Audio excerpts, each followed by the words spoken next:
October 1985.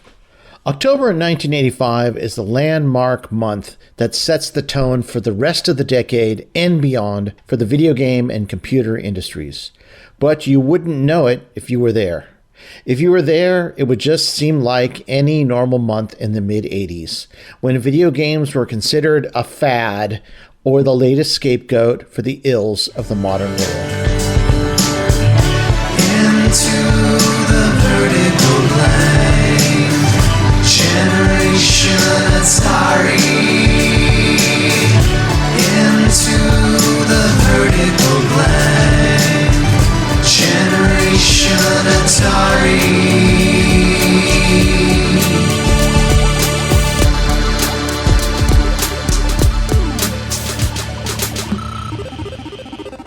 By October, 1985 has been a very, very, very slow year for video game news.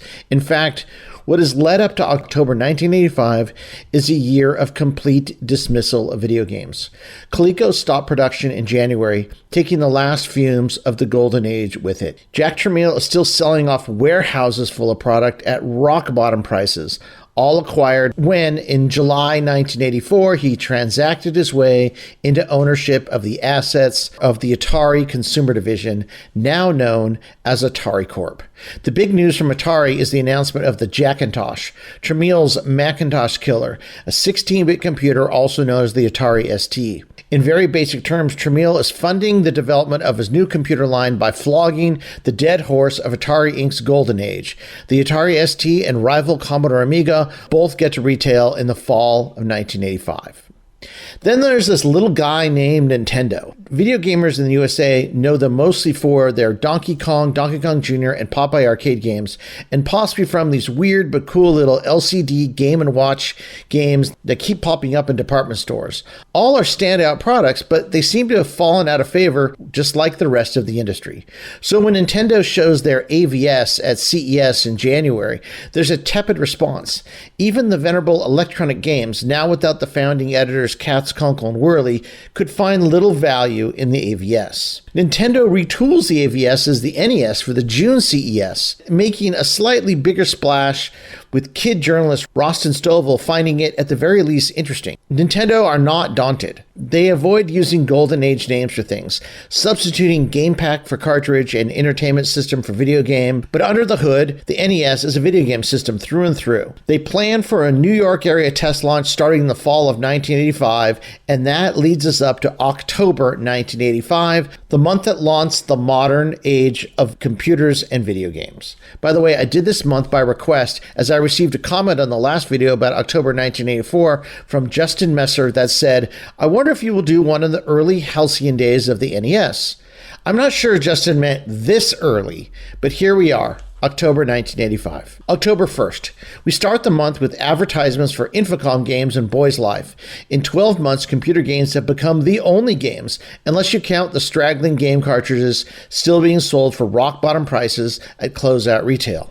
Also on October 1st, the Lewiston Journal runs a story by Stan Markoff from the San Francisco Examiner about Atari's new Motorola 68,000 base computer, the 520 ST, musing about the difficulties Atari will face against stiff competition from Apple, IBM, and Commodore. No mention is made at all of Atari and video games. It's as if they never existed. And also an article named "So Video Games Don't Zap Your Kid's Personality" by Glenn Collins of the New York Times. October 2nd, the same syndicated column from Glenn Collins via the New York Times news service with the title "Video Games Playing Them Won't Harm Your Kids" says a new study of 447 junior high school students suggests playing video games is not damaging to adolescents. In fact, among frequent players of the games in arcades, video game use seemed to serve as a socially acceptable outlet for aggression, reducing the player's stress. In another syndicated article in the Red Deer Advocate, Dan Gutman reviews Chris Crawford's landmark Macintosh game about avoiding nuclear war, Balance of Power, saying Balance of Power acknowledges the reality of the world in the 80s. In the same paper, another version of Glenn Collins' article runs, the byline removed, but with the title "Video Games Give Kids Healthy Outlet for Aggression Study." The story also appears in other papers on the same day, like the Montreal Tribune and Times Gazette. An article in the Baltimore Sun says the 520ST may be a hit despite its clumsy introduction, saying local dealers are seeing brisk sales, while an article from the Baltimore Sun, reprinted from the Wall Street Journal, suggests that low price and fine graphics of the 520ST may keep Atari alive. This begs the question, is Atari back in the game? October 3rd, Glenn Collins' article continues to gain traction, maybe now because there is no video game industry left to speak of, so it's safe to be reported. October 4th, column by Rostin Stovall, who may be the last kid in America allowed to even talk about video games in October 1985, continues fighting the good fight. He was the syndicated whiz kid through the golden age, and now in the age of home computer wars, he's still going strong. In this column, he talks about two new Activision games, Fast Tracks for the Commodore 64 and David Crane's seminal Hacker for Apple, Atari, and also the Commodore 64. Also on the same day, Glenn Collins' article on video games being outlet for aggression appears in more papers like the Durham Sun and the Paducah Sun. Finally, an ad for KB Toy and Hobby has Atari 2600 games at what might be their lowest price ever yet, 99 cents.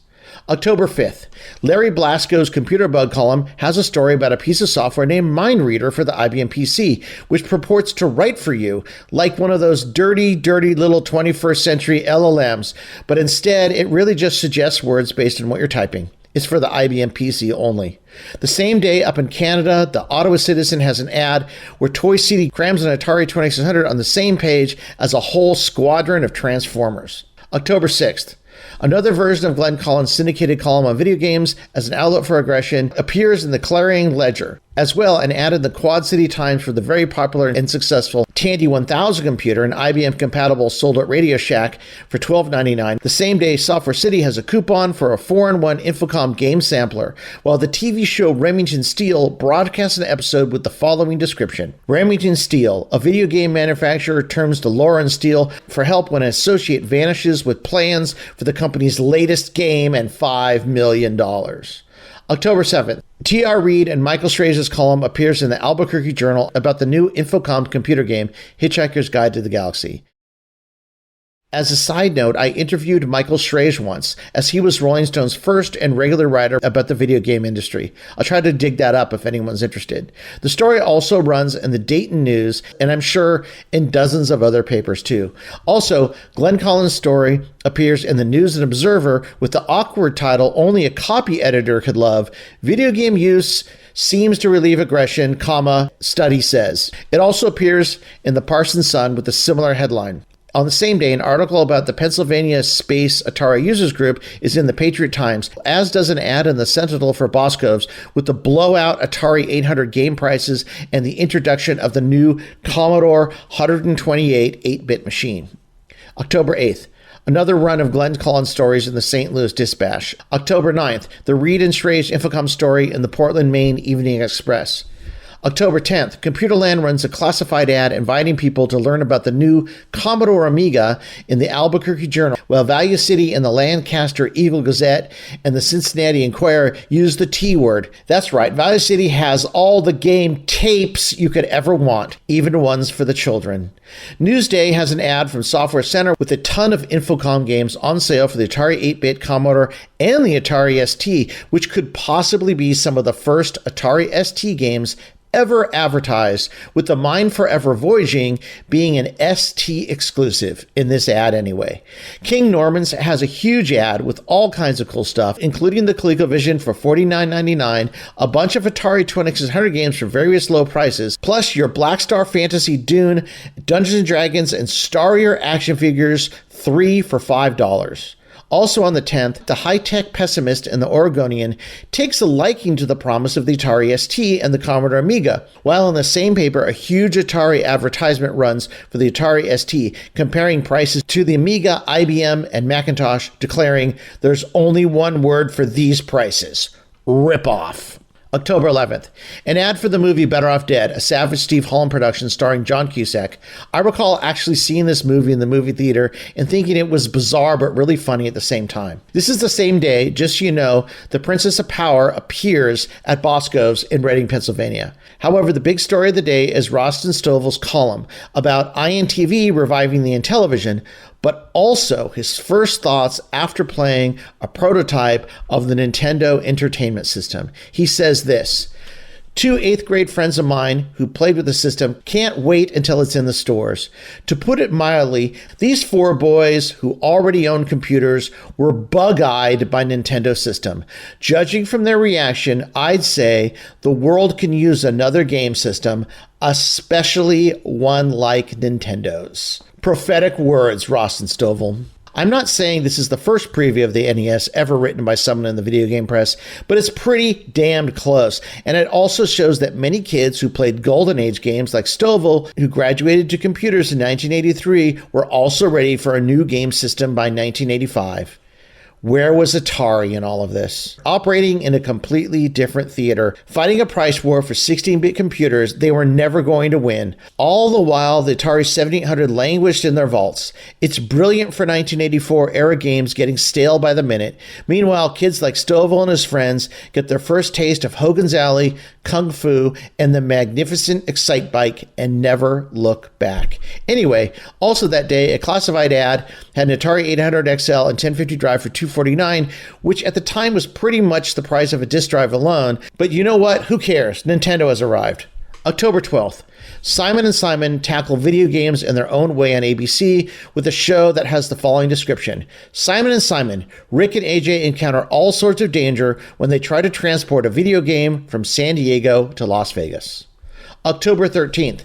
Better Off Dead is called zany in a review by Gary Trollinger in the Rating Eagle, while Bosco's blows out more Atari cards for 99 cents. On the same day, Irma Bomback scares the living out of my mom by writing a column named, "Can an incompetent computer get the axe?" She says, "The computer did it. You didn't receive your tax statement and you owe a penalty. The computer did it."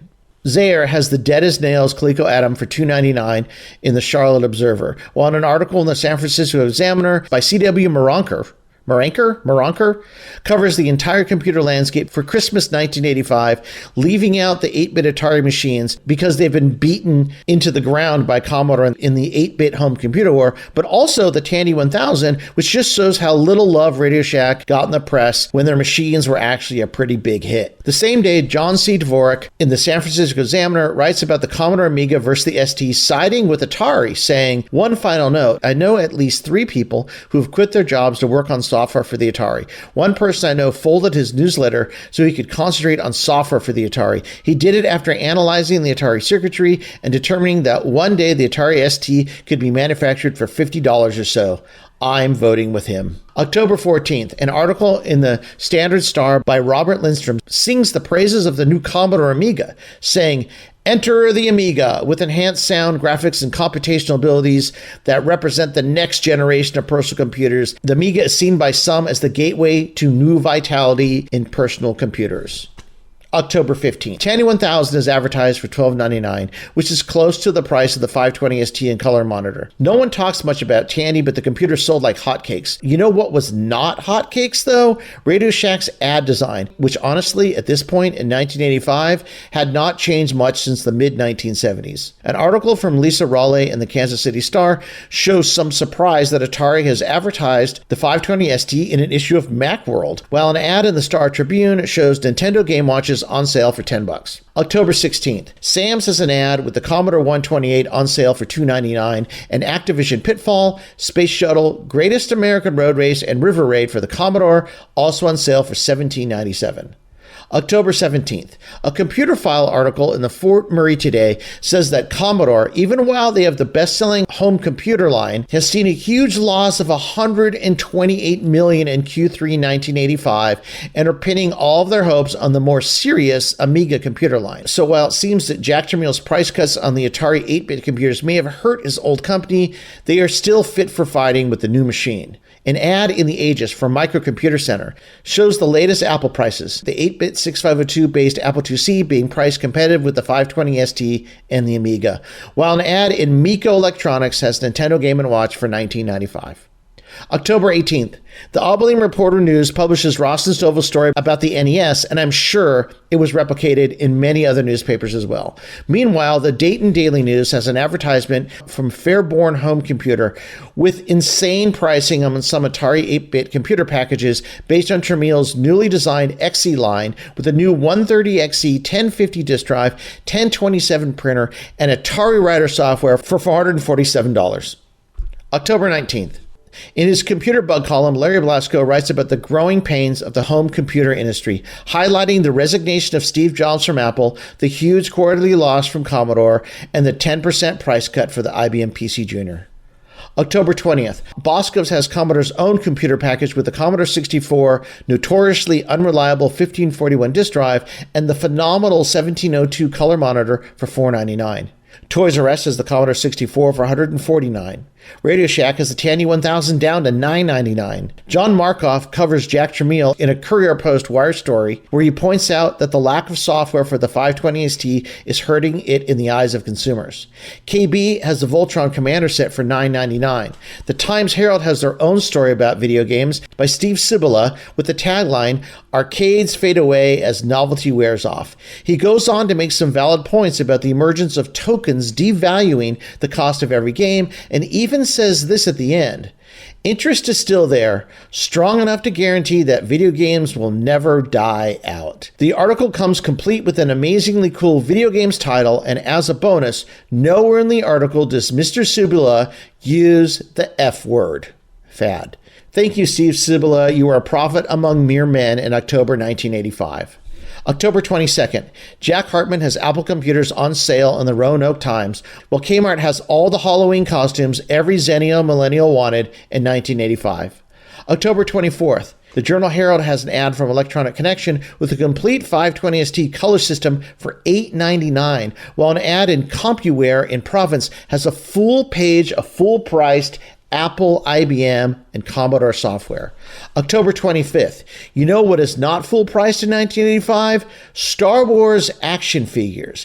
An ad from Bosco's has a price that you want to hide from any Star Wars fan you know and love in the 21st century. The Star Wars figures cost 21 cents. Yes, carded Return of the Jedi action figures for 21 cents each.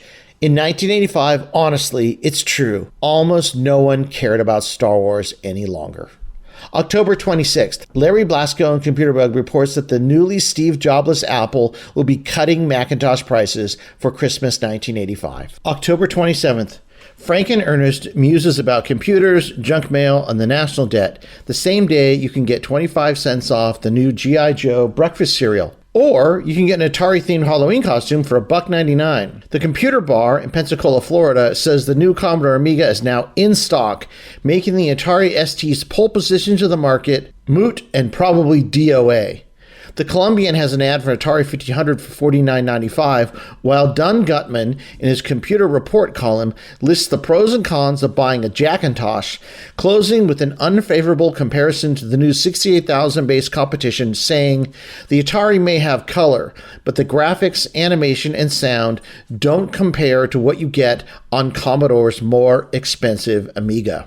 October 30th, a UPI story in the Kenosha News Courier reports on a new product from a company named Nintendo, saying this: the Nintendo Entertainment System includes a control deck, 2 controllers, ROB, the video robot, the Zapper, and 2 game packs, Gyromite and Duck Hunt. Nintendo says their system offers 52 colors, more than 3 times the capability of previous game systems, resulting in brilliant, sharp tones and realistic 3-dimensional imagery. Also, each game features accompanying audio background, including music and dramatic sounds. The same day, Nintendo's test market begins.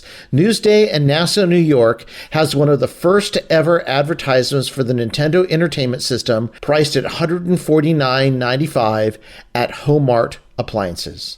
October 31st, The Guardian has a report on robots focusing on Tomi's Omnibot, which is compatible with most home computers, but also mentions ROB, the robot that Nintendo has created for the NES. Finally, the UPI news story about the Nintendo Entertainment System spreads to other papers, like this one in the Muskegon Chronicle. That's right, folks. The future is here in October 1985, even if hardly anyone knows yet. And that lives permanently in the vertical blank. We were children of the Silicon Revolution, an X generation conscripted to fight the console and home computer wars. A product of an analog 70s childhood, we came of digital age in the 80s, believing we could affect the world 8 bits at a time.